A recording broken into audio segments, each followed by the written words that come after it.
Hello everyone, welcome to LEAFline. We're glad you're joining us yet again for our lovely little podcast here. I'm Brian Ralston, associate to the pastor at Centenary Church. And I'm not. From me, way across from me, physically distanced by like a mile and a half, is the wonderful, the amazingly talented Ben Aquina. Hi, Ben. Hi, sir. He works here too, as director of everything technological and worship related and other things. And he loves checking email. So if you have anything you want to say to us, please write to centenary1911@gmail.com. Can I get an update? Updates. We are continuing to have in-person worship services, limited in-person worship services here June 28th. We will be having a 9 o'clock and 11 o'clock service. Doors open 25 minutes before the service. So if you are planning to come, make sure you arrive early, but not too early. I was somewhat comforted this past Sunday to see that some people are still arriving at 9:10 for the 9 o'clock service. Yes, there is a tradition at Centenary to be on Centenary time, especially for the 9 o'clock service. But we encourage you to come early because there's a lot that's different when you arrive. And so we want you to be prepared for that. And you could also prepare by looking at the FAQs about what to expect when you arrive. And there's lots of information Ben's going to tell you about and how to find that. centenarychurch.net/stayhealthy. There is a self-assessment checklist and the frequently asked questions document available there. I do want to say about the services we had this past Sunday, I do want to express deep gratitude to the people that attended the service because they were so cool with all the changes that had to be made. It was definitely not church as they remembered, but they were very appreciative and they were willing to play ball, and I appreciated that for sure. So we do have some significant occasions coming up. This Sunday it will be Pastor Bob and Cheryl's last official Sunday with us as they are retiring on June 30th. And so Pastor Bob will be preaching his last sermon here at Centenary officially in this role on June 28th. And so if you'd like to be a part of that service, we do, obviously that's a big special occasion. So, but if you're still not comfortable coming to church, we want to encourage you. It's okay to view from home. We'll have the live stream beginning at 9 o'clock. centenarychurch.net/live. And so you can participate in that, and we really encourage you. If you've prayed about it and you just feel like the Lord is leading you to stay home, Pastor Bob and Cheryl are going to be okay with that because you will have other opportunities to connect with them down the road when it's safer. You could call them, you could send them cards. It's going to be okay. You can watch the sermon and stay connected through our online resources. That's going to continue. So you need to pray about it. And it's okay to reach out to them relationally too. Yes. I mean, Pastor Bob's going to have a lot more spare time than he normally likes having. And so it's okay to just be their friends during this time. They're definitely going to miss our church family. Yes, they are retiring, but they are not moving away to another state or another country. So their children and grandchildren will still be involved in and attending this church, and so they're going to be tethered to this church for some time. Yeah, so no pressure if you are praying about it and you just feel called to stay home. Please, it's okay. Pastor Bob would totally support that and understand that as well. And you can watch it all on the live stream. There you go. And for those of you that do decide to attend, a heads up, there will be overflow seating available for this Sunday service. There's probably going to be a fair few amount of people that are going to come to this Sunday service. You are going to be more likely to be able to sit in the sanctuary if you come to the 9 o'clock hour. And regardless of which hour you come to, you are far more likely going to be able to sit in the sanctuary if you come significantly before. The doors will open 25 minutes before each service. Yep. And we had some people sitting in overflow last Sunday, and they probably had a somewhat different experience from the people in the sanctuary. Yeah. So there you are. That's all we have to say about that. Stories. Story time, 'cause the lockdown is boring. Hello, yes, story time. So with Pastor Bob's retirement, we've been thinking a lot and praying about Pastor Bob and his ministry here. 22 years he's been the senior pastor of Centenary. Been here at Centenary. I can't talk anymore apparently. At any rate, I wanted to tell a story of my first meeting with Pastor Bob. So those of you who know me, my sister, my much older sister, Cindy, started getting involved with Centenary in 1984, so it goes way back. So I first came to Centenary Christmas of 1984, a long time ago. I was a young pup. And so I was very familiar with Pastor Don Nelson and his family and attended regularly as we visited over the years. When I was in seminary in 1996, I did an internship here for a summer where I lived in Modesto and lived with my sister and her family and worked at Centenary for 12 weeks. So I knew the church family of Centenary incredibly well. And in the summer of 1998, that's wrong. Summer of 19. Dang it! I'm starting this story over, Ben. No, we're keeping it. Cut. All right, summer of 1999 is when I was finishing up in seminary. I was just applying for jobs and seeking church calling, and Centenary was looking for a youth pastor. And so all my friends and my connections at Centenary basically were begging me to come from Illinois to interview for the youth pastor job. And I remember from the start, I told my sister, I'm not a youth pastor. I'm not gifted to be a youth pastor. Yes, I love to teach the Bible. Yes, I worked with college students quite successfully at Centenary. Yes, I greatly enjoy young adults. But teenagers are a different animal, and I'm not a youth pastor, especially those junior high animals. Yeah. So, but they convinced me, and I remember flying from Chicago to California for a weekend in Modesto. I had interviews at Centenary for the youth pastor job, and the whole time I just had this deep sense of I am not a youth pastor. What am I doing here? What am I doing here? And the cynical side of me was like, well, at least I got a free trip to California to come see my family and all my friends at Centenary and my church family that I love so much at Centenary, and well, but really, I just the whole weekend felt a strong sense of no, I'm not a youth pastor. And I remember Pastor Bob took me to lunch, and I had never met Pastor Bob. He had just been the senior pastor of Centenary, not even for a year at that point. And he took me to lunch, just the two of us, in his red Corvette with the red and sassy license plate, which amused me greatly. And I remember sitting at lunch with him and just talking with him and being very honest, and in my so direct and awkward way, just said, look, I'm not sure why I'm here. I'm not a youth pastor. And we just talked about that pretty openly. And he was so loving and so caring in his response. And already in our first meeting, I was getting the sense that he believed in me, that he believed I was gifted for ministry, and that I had a strong gifting that would overcome my disability. So even from the first meeting, I had an incredible sense of acceptance and warmth from Pastor Bob. And I was very honest, and he still loved me, even in that moment when he probably realized, why did we pay for this guy to fly out from Illinois? And who is this crazy Brian guy? He's already decided he doesn't want to work here. And why is he wasting our time? You know, he could have reacted so much differently. Picked up the phone, maybe? Yeah. He could have reacted so much differently, but he didn't. He was very kind and loving and understanding, and asked me some really good questions and got to know me, despite the fact that I was virtually taking myself out of the candidacy. I did fly back to Illinois and actually called him like a day after I got back and officially took my name out of consideration. And I basically said, I'm really sorry. I'm sorry if I wasted your time and your money. And his response, again, was so gracious and loving. And he said, I understand. And he goes, let me talk to you about something else. And that's kind of where the conversation began about my ultimate position here, where I came about 6 months later as director of discipleship, and that was a position that didn't exist when I had flown out to interview. And so Pastor Bob's conversation with me that day started the process, and that's how it all happened, was his ability to look beyond what was in front of him, and his ability to see gifts in me that could benefit the church and benefit him in many ways, his ministry as well.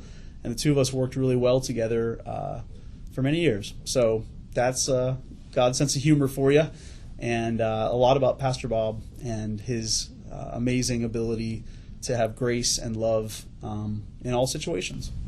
It's kind of amusing to me that this journey started 21 years ago with you saying, no, I don't want to be a youth pastor, so I'm sorry I can't work at Centenary Church. And here you are at Centenary Church sitting in the high school room. Yes. Isn't that awesome? And God's sense of humor, I actually moved to California thinking this would be a 2 or 3 year position, kind of my first church, and God would move me on to my dream job back east, where I would be close to all those I love in God's country, Pennsylvania. And here I am 20 years later, and God is still chuckling about that young, naive boy and his plans. Yeah, tell me more about your plans, Brian. Exactly. Yeah. The old expression I've loved for many years, man plans and God laughs, because that's the way it works, where God knows what's best for us. We don't always know that, so he lets us, just like you let your young children make plans and dreams, that's fine, but you know what's best for them. So that's all I have to say about that. Recommendation. Give it a try. Recommendations. Give it a try. Go ahead, Ben. Start us off. What are you recommending? What are you watching? I've been watching a fair few things lately. I started watching a movie called Maverick with my wife. I love this movie. I've been watching it since the 90s. Directed by Richard Donner, starring Mel Gibson, Jodie Foster, and Jim Garner. It is actually I didn't know this until years and years later, but it was based on an old TV show starring Jim Garner as the main character of Brett Maverick. And yeah, it's kind of a throwback movie, and I've always really loved it. And yeah, Kristen and I have also been continuing to watch a lot of Stargate SG-1, which is not good television, but it's really good for when you're stressed out, and I've been a little bit stressed out lately, so we've just really been enjoying that very safe TV. There was a series available on Amazon Prime called The Black Death, and I thought, this is cool, that's Sounds a great, period I'm man. interested in learning more about. I thought it would be a documentary, but it's actually a lecture series by a professor standing in front of a camera. And I thought, And I got about 15 minutes into the first episode, and she was just talking about the socioeconomic makeup of the medieval society at the time, and it was very, very easy to turn it off. So yeah, I will not be reporting more about The Black Death on Amazon Prime. I'm very glad of that, because I don't need any more pandemic discussion right now. So be it ancient or modern, I'm good with no pandemic discussion. So, What about you? I would say what I'm going to talk about is what I'm reading, because Kathy and I haven't been watching a lot lately. We've kind of done different things. So I've been reading a couple books that have been, I would say, vitamin books for me. They're good for me kind of books by a guy named Henry Cloud. And if you recognize that name, John Townsend and Henry Cloud wrote a famous book called Boundaries. And there's been many other sequels since then. But Henry Cloud has written some really good books. And the two I've been reading lately is about how to have that difficult conversation. That's more of a tough book that's very useful but not an easy read. And then Necessary Endings is the book that I have reread now twice, and it's very good. And so it'll tie into our main topic today. But Necessary Endings I'm reading, but I'm also recommending. It's a great book, and it kind of normalizes the idea of endings, and how if you look at nature, if you look at the way God's created the world, there are cycles, there are seasons, there are the reality that sometimes things grow and then they need to get pruned, and that's a normal process. Sometimes they die, and that's a normal process. Sometimes they change, and that's a normal process. And it kind of is a great book to kind of normalize all those changes that we sometimes dread or fear or react to with strong emotion. So it's a really good book that I've read now a couple times. It's not that long, and it's been out probably, 8-10 years. So it's a very good book by Henry Cloud called Necessary Endings. Trivia. Last week's question came to us from the category of natural phenomena. The question: when charged particles from the sun strike the Earth's atmosphere, they create the phenomenon known as northern lights, also commonly known by this Latin expression.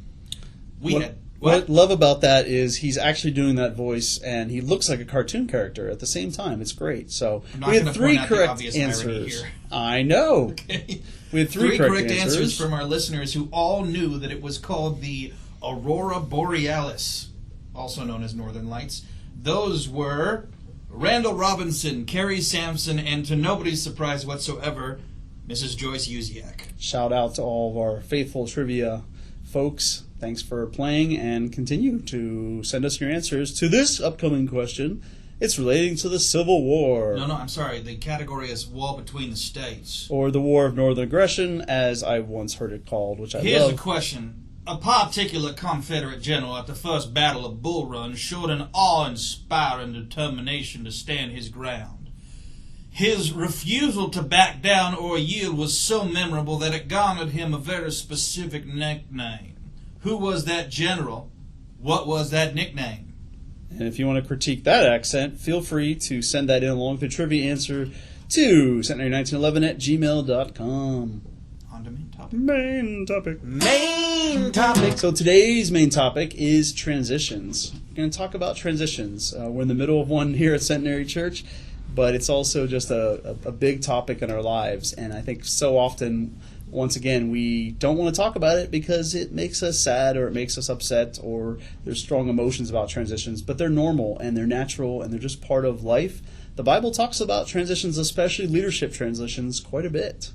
The most famous one that Ben is probably going to talk about is from Moses to Joshua. Yeah, just thinking in this theme about, I feel like in America's pull yourself up by your bootstraps culture, there's sometimes this pressure to, when a big change happens, pretend that it doesn't bother you, pretend that, that everything's just going to be the same, we don't have to think about it. But the Bible devotes an entire book to a transition in its leadership. The book of Deuteronomy is essentially Moses' last words for the people of Israel, in which he reminds them of their covenant with God. He reminds them of their identity as the people of God, of the mighty acts of God that brought them to this place in their lives, and of the laws that define their covenant with God. And, that really is his love letter to the nation of Israel, his big goodbye. And I think it's a good signal to us that it's okay to recognize that transitions are big. They're a big deal and they're important. And one thing I love about the transition of authority from Moses to Joshua is, in the book of Joshua, one of Joshua's first acts in leading the nation of Israel is kind of a reprisal of something that Moses had done. Moses led the people of Israel, through God's power, of course, across the Red Sea. God parted the Red Sea. Well, when Joshua takes over, they cross the Jordan River into the land of Israel proper, and God parts the river for them there as well. It's kind of this really powerful object lesson for the nation of Israel. Yeah. Like, the face that you've seen is gone. The God behind him is still with you. Yeah, and the reality is Deuteronomy exactly is a retelling of preparing them for that transition. And then if you read the very beginning of Joshua, the first thing that God says to Joshua is be strong and courageous, because transitions are tough and you're going to need to lead your people, but I got you. I got you through this, and I'm going to show up to kind of prove that I'm behind you, and that the same God that supported and carried Moses is going to support and carry Joshua.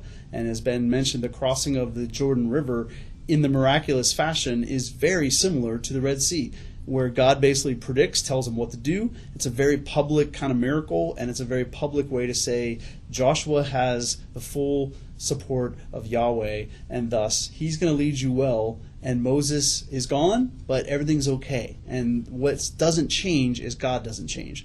Leaders may change, situations may change, circumstances change. We know that, but God doesn't change. God kind of does a lot of hand-holding through the people of Israel when there's a transition in power. I find it interesting how often he introduces himself as the God of Abraham, Isaac, and Jacob. Yeah. As a reminder of, like, power changes hands, my blessing stays the same, my covenant with you remains. The faithfulness of God stays the same. When they transition from patriarch to patriarch, exactly. The covenant is reaffirmed. There's a renewed sense of God's presence and power, and he definitely holds the hands. With Isaac and Jacob, he didn't just say, hey, I made that covenant, like, he doesn't just assume they remember. He kind of renews that covenant in symbolic ways with each of them. Yeah, and it's such a powerful reminder that God is present and God doesn't change, even though the leaders may change, the names may change, but God is still there. And you see that all through when Elijah was in his depression in 1 Kings. God came to him and basically gave him the transition plan, that basically this is one of the reasons you're burned out is because you think you're all alone and carrying this burden all by yourself.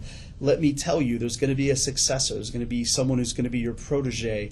And God lays that out for him. And years go by before it actually happens, but having that plan in place really helps Elijah and his renewed energy to serve the Lord as the prophet of Israel. And then, leadership is handed off to Elisha in the beginning of 2 Kings. And yet another symbolic gesture. Yeah. Talk about that. When Elijah and Elisha are kind of going to the place where Elijah is going to ascend and end his ministry, Elijah folds up his cloak and hits the river with it. The river parts and they walk across on dry land. After Elijah ascends and he's all done, Elisha then takes Elijah's cloak, goes back to the river, strikes it, and walks across on dry land. It's, if Elisha was wondering in that moment, is God going to be with me in the same way he was with Elijah? Confirmation. Yeah, big time. And God shows up both personally and privately, but also publicly in those kind of transitions. And I think that's amazing because, again, God's sense of care for his people is I'm going to personally care for the leader who's stepping out, and I'm going to personally care for the leader who's stepping in, but I'm also going to publicly confirm and affirm them as leaders of the Lord's people. So I find that very, very encouraging. And Jesus talks about the transitions too. If you read the Gospels and you study the ministry of Jesus, he starts hinting at a transition coming pretty early on. He's preparing his disciples. They don't understand, but he's preparing them. I'm going to to go transition. away. Lord, we don't want you to go away. But if I don't go away, the counselor can't come. Yeah, and he starts preparing them and talking about it. And again, it's okay to openly talk about it. It's healthy to talk about it. And so Jesus models that just to kind of say, hey, this is going to happen. Be prepared, because transitions are always tough, whether you're prepared or not. But talking about it ahead of time is going to ease a bit of that anxiety, a bit of that stress a lot of times. So I think it's very healthy, and we see that modeled. And what's interesting is when Jesus does, when he is crucified and when he is resurrected, he basically, even then, is reminding them, this is not over yet. The transition continues. And even when he ascends, I am with you always. He's about to physically go away, but those are his words. I am with you always, even at the end of the age. And he tells them a very interesting instruction in Acts chapter 1, verse 8 and 9, when he says, though I'm going away, I'm with you always. Then there's a very specific wait, and wait for an unknown amount of time until the Holy Spirit comes. So even then, the waiting is tough, but Jesus is saying this is part of the transitions a lot of time, is the waiting. Yeah. So that's transitions in the Bible. You see it modeled in many ways, and throughout Scripture it shows up in some pretty significant ways. And the reality is it's just part of life. It's a natural, normal part of life. And so I think that's something that I've really appreciated in my life, is not fearing transitions and realizing, they're normal, they're natural, and it's okay to have those emotions about it. It's okay to process those emotions. And it's okay to talk about it. I'm a verbal, relational guy, in case you don't know that. What? That's like master of the obvious here. So I process them very in the same way. I have written letters. Many times I'll write someone a letter when it's time for a transition. I'll share my deepest thoughts maybe in writing, because that's easier sometimes than talking about it. But I've also been the guy who sets up the goodbye parties and let's say goodbye, the open house to bid farewell to a beloved church family member who's moving away. Or Kathy and I have committed to that being a very healthy thing for us to do as part of our role in the church. So we've done that for friends. We've also done that just for church family members who we treasure, and they're moving away. And it's important to do those kind of things. So within your personality, I think I urge you to kind of know yourself and know what you would do, but I think it's okay to within your personality to process the transition, to say the words you need to say, be it in a card or in writing or in person, to go to the events when that becomes possible again, to go to those events to be part of the transitions. A funny story from my family. My young niece in Pennsylvania, when she was a little girl, she is 19 now, and she'll love me telling the story. But when she was a little girl, she hated saying goodbye. Now, all children hate saying goodbye to their loved ones, their grandparents, their uncles, or aunts. I get that. But Kara refused to say goodbye. She just would not play the game. When her parents would say, now come and say goodbye to Grandma, Grandpa, and Uncle Brian, she would just literally refuse. She would turn her back, she would walk away, she would leave the room, and when forced to be in the room, she just wouldn't do it. She would not do it. She could not handle emotionally saying goodbye. She couldn't even pretend that she could handle it. She just ignored you. And other family members got kind of hurt by that because they took it personally. I didn't take it personally. I just thought, that's so interesting, because she is so wired to be loving to us that she can't even process not being with us. And to me, it was kind of a compliment and an encouragement. Now, she grew up and isn't like that, but I think I think that action is so interesting that a lot of us want to be that child that just wants to pretend that it's not happening, to just ignore the situation, and even if it's right in front of us, let's just ignore it.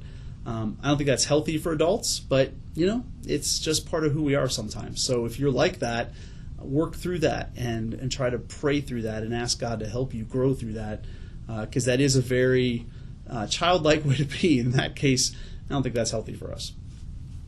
Brian, I've got some bad transition stories in my personal history, and we might cut this out later, but I'm wondering if I could just relate these to you, Please. and then you give some analysis of them. So at one of the churches I used to work at, the youth pastor that I worked with there told a story of when the former youth pastor had transitioned out of that role, and the guy I knew had transitioned in.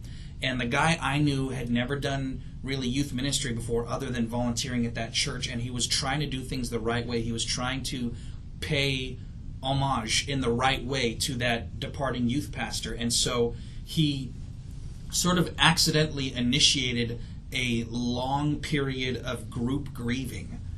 I don't know if that's the best way to put it, but kind of living in arrested development. And he wanted, it came from a good place of wanting to respect people's feelings that were not feeling great about this youth pastor departing, but it went on so long, there was no clear, definitive end to it, and he didn't really have much of a plan for getting them out of that.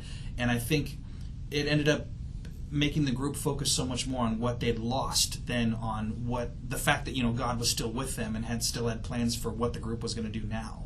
Right. Yeah. Churches are historically not very good at transitions. That's just because it's difficult, and sometimes there are personnel issues we can't discuss. Sometimes there's other factors that are just messy and yucky. So that happens. Again, I think the grieving was probably a good instinct on that pastor's part, but you got to have a structure and a strategy if you're going to be doing that. I think that's an important reality. It's okay to have sort of the acknowledgement and the grieving, but you got to keep it structured and positive as much as possible and limited. And I think that's what he probably didn't think through, is he probably was just reacting and not being proactive. So he probably didn't have a plan going into it. It's interesting you say that churches have a bad history of doing that, because I just thought of something that this goes back way farther than the New Testament church. I'm thinking about the nation of Israel at the foot of Sinai. Yeah. Like the leader we know and are familiar with, we can't see him right now. Let's make something out of gold. Right. Yeah. Right. Because we people don't do well with uncomfortable, difficult things, and we want to escape them. And so we escape into sin sometimes, and that's not healthy. We escape into gossip, we escape into things like that. And that's not healthy individually, but it's not healthy for a church either. And so I think churches need to be very careful with transitions. I think it's very healthy to be talking about it and planning it out.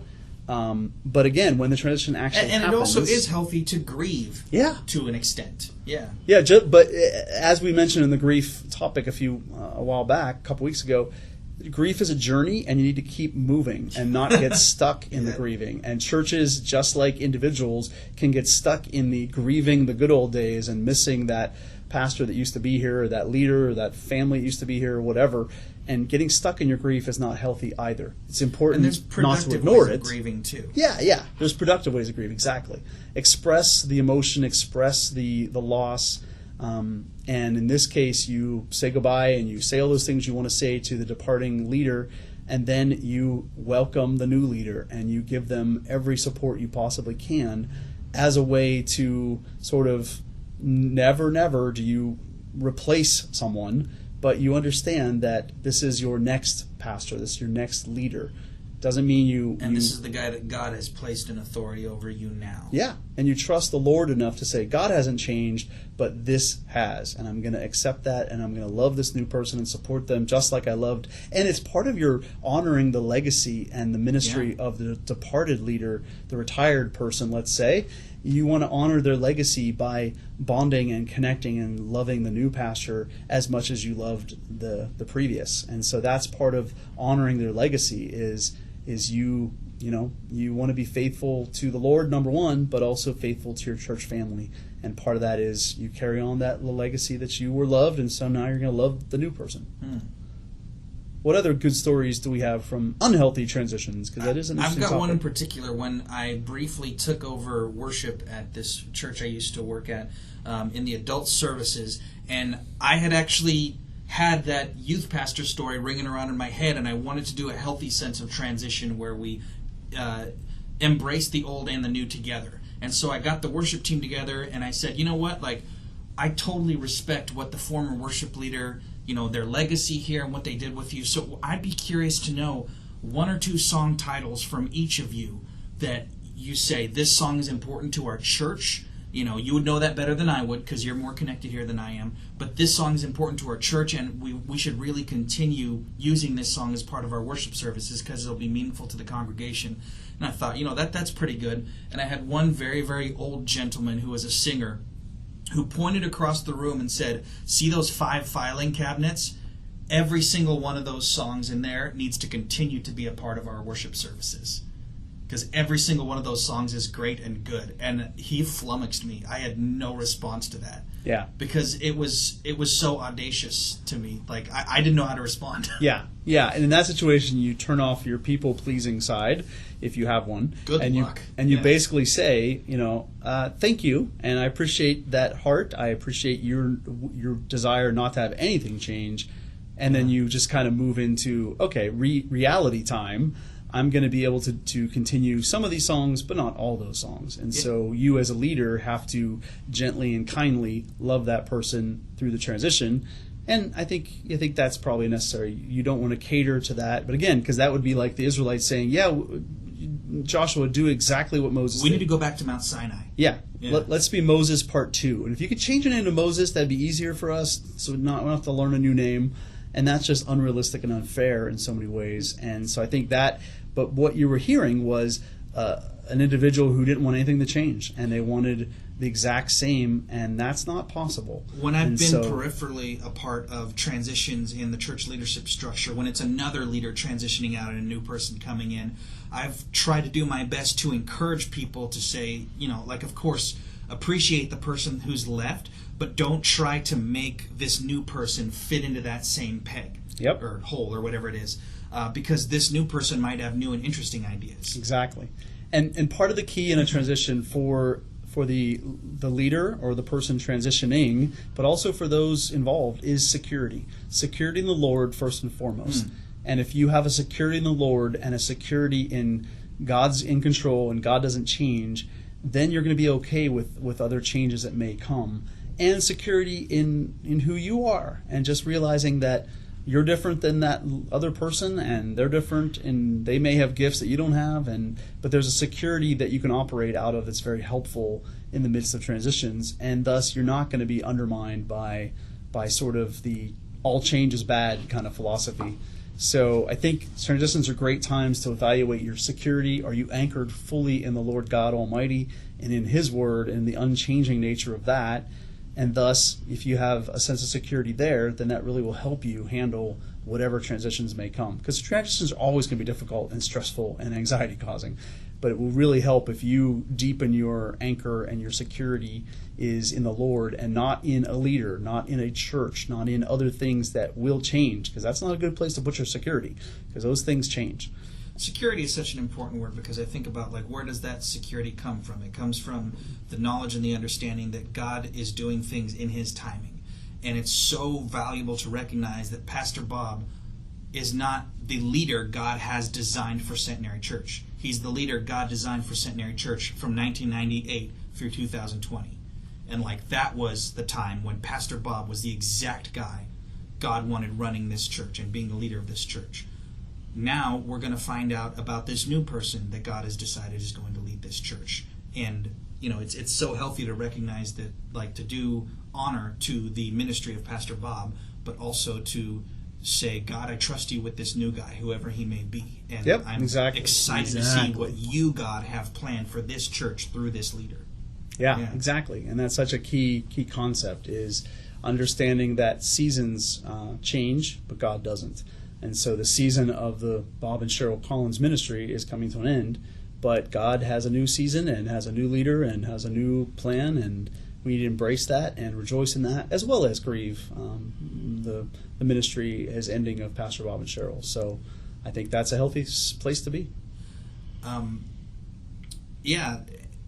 Grieving. I mean, one of the things that I think is really healthy about grieving is sharing stories. And Brian, I don't know if you've got more to talk to on the general subject of transitions, but share some stories. I thought it just might be cool if we talked a little bit about Pastor Bob. I know you know more of his history at Centenary, and is there anything that the average listener to this podcast might not know that's just an interesting tidbit about Pastor Bob's history here?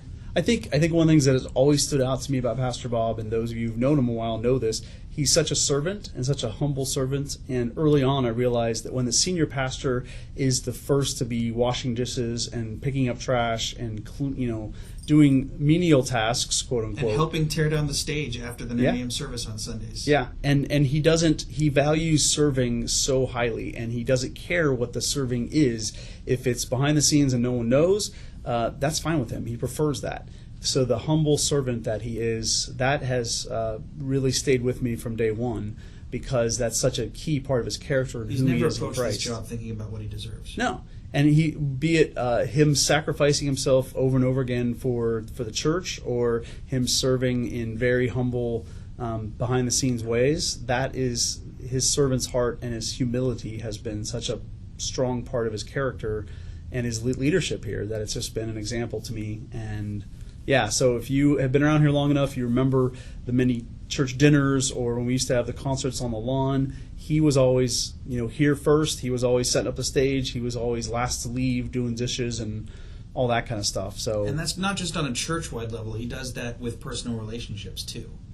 Yeah. I mean, from my own personal history, I hadn't been working here for very long. I think I've been working here for a year, and my car broke down in a weird way. And one thing I often tell my wife is, I remind her that I'm not a man in the typical sense of the word. When something breaks at the house, I say, Kristen, I think we have to hire a man to come fix this. Pastor Bob was that day that man. He picked me up. He took the battery out of my car. We took it to O'Brien's. He drove us there. He had it tested. He actually bought my new battery and installed it on my car, because that's who he is. That's one of the ways that he finds personal fulfillment, is by being a servant to the people in his life, including his staff members. And just, as a person who's been on this staff for 10 years, I've seen how protective he is of his staff. There are definitely times where I wish he wouldn't be such a servant, and he would let people who are hired to do certain jobs do them, but he's not as comfortable with that. He's so comfortable just being the one to empty the trash cans himself. But yeah, that protective instinct is something I've seen many times over the years. In my first few years in ministry here, I don't know if there's anybody who listens to this podcast that's never seen me in person. I dress like I'm still 15, like every single day of my life. I don't wear collared shirts to work. And at one point I was thinking, I'm over 30 now. I'm doing a professional job. So I talked to Pastor Bob. I said, should I be dressing more professionally for this? And his first response was, who's been giving you grief about this? Give me a name. Because it's not appropriate for them to be telling you that, that you need to dress a different way. You're a member of the staff. And that was his first reaction was, tell me who's making your life difficult, and I'm going to have a talk with them, because it's okay for you to dress. Yeah, it's just, the protection. That's part of his love. Yeah, the protection comes out of his love, and I think that's the biggest attribute the love and acceptance that he has. And like I mentioned earlier, from the first time I had lunch with him, the first time I met him, he accepted me just as I am. He accepted me with my disability and saw great gifts in me, and went about trying to encourage me to use those gifts. And so that acceptance, where my disability was never an issue for him, and to the point where it became a joke between us, because he'd forget about it, and he would just hand me something to read, and I'd be like, because he would just forget about it. It wasn't an issue for him. It just wasn't on his radar, and I kind of was amused by that for many years. But that's part of who he is his love and his acceptance, and that's just part of his personality. That's not even him as a pastor. So even in his retirement, he's going to be that person that loves and accepts and is gracious beyond belief, and is a servant leader in so many ways. So, I've written him a letter, and I encourage you all who listen to send him a card, write him a note, him and Cheryl both. Don't lose touch with them, and encourage them. Share some stories. Do what you can do to appreciate this amazing man of God and this amazing woman of God who have served and sacrificed, and they're stepping into a very weird transition. They're not going to have a church family for a while due to coronavirus realities. They're not going to be able to connect to a new church, and they're supporting the new leadership of the church by not being a part of our church family for a time. And so we need to be praying for them and sending cards and reaching out and making sure they feel loved even beyond June 30th. And their transition into retirement is going to be a marathon and not a sprint. And so one of the things that I always encourage people who have a person in their life that is grieving the loss of a recent loved one or whatever is, it's not as important that you call them 15 times a day for the first 2 weeks, but if 3 months from now you're checking in once a week and saying how you doing, Yeah. do you want to go get coffee, that's... So put on your calendar, Pastor Bob's birthday, October 28th, and Cheryl Collins' birthday, May 11th. So put those on your calendar. Just say, hey, I'm going to send him a card. I'm going to give him a call around his birthday. That's far enough down the road that he'd probably really appreciate that. So just that to say, honor your leaders, and that's part of your way of dealing with a healthy transition and helping our church family to make a healthy transition as well. Yeah. Thank you, Pastor Bob. Thank you, Pastor Bob. One last word before we go. Closing remarks. CentenaryChurch.net/live for live stream services. CentenaryChurch.net/stay healthy for the checklist and FAQ if you plan on attending this Sunday in person. Check in with us, send us an email, say hello, and thank you for listening, everyone. Bye for now. Keep me with yours.